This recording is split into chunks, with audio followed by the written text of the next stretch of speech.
Je me définis comme un chercheur de forme parce que j'explore des genres, j'explore des manières, j'explore des langues et j'essaye à chaque nouveau livre, à chaque nouveau texte de trouver des angles et des axes différents.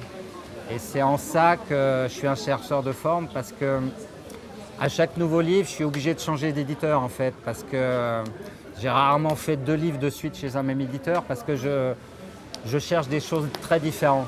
Voilà, et du coup, c'est difficile de me placer dans une ligne éditoriale.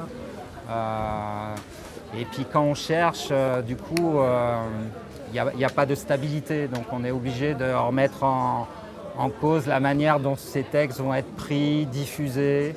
C'est toujours des modes différents. Voilà. Je ne suis pas un écrivain qui écrit et qui est publié et basta, on passe au suivant. Je suis un écrivain qui écrit. Des fois, ça donne des livres, des fois, ça donne des spectacles sur scène, des fois, ça donne des interventions. Et puis, à des moments, il y a des opportunités de faire des livres, mais ce n'est pas forcément une évidence et ce n'est pas forcément un besoin non plus.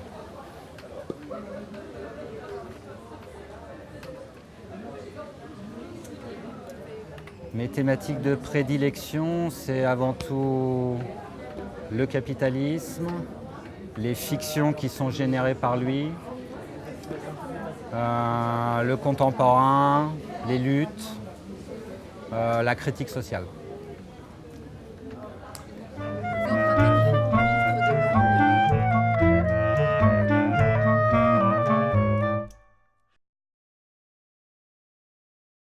Alors les novlangues, c'est quelque chose de vraiment important parce que c'est pas juste des mots ou des expressions, c'est quelque chose qui est calqué sur une idéologie, une propagande et il faut décoder tout ça. Et il n'y a pas beaucoup de chercheurs qui le font finalement en France, il y a très peu de livres sur ça et que des écrivains comme moi réutilisent ces langues pour les décortiquer, en faire quelque chose. Moi, je trouve ça très bien. Mais effectivement, il y a peu de gens qui le font vraiment aujourd'hui, me semble-t-il. Un exemple de novlangue avec une expression qui est utilisée quasiment tous les jours dans les médias, partenaires sociaux. Voilà, ce ne sont pas des partenaires.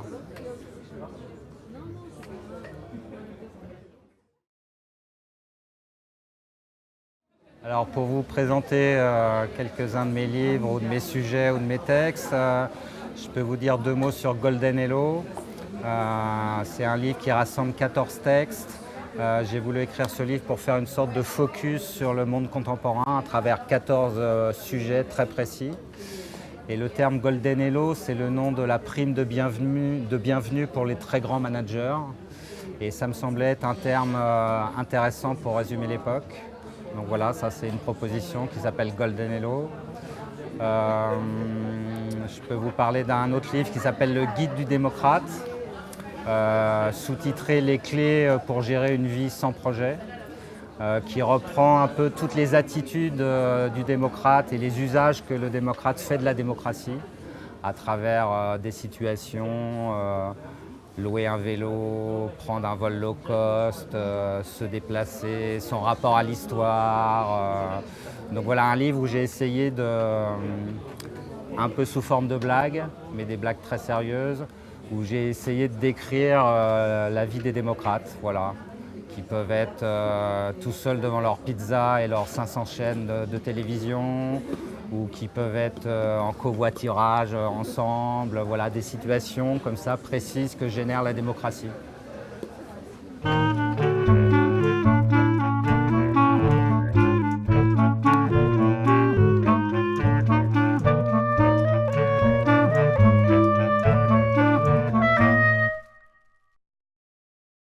La confrontation au public, entendre ces textes jouer sur scène, bon, c'est juste magnifique.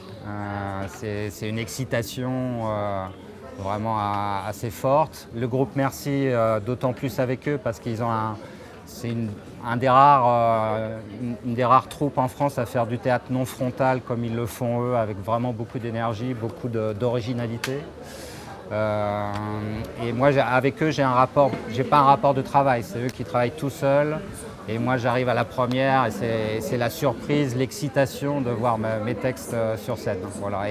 Et de voir les trouvailles qu'ils ont mis en place.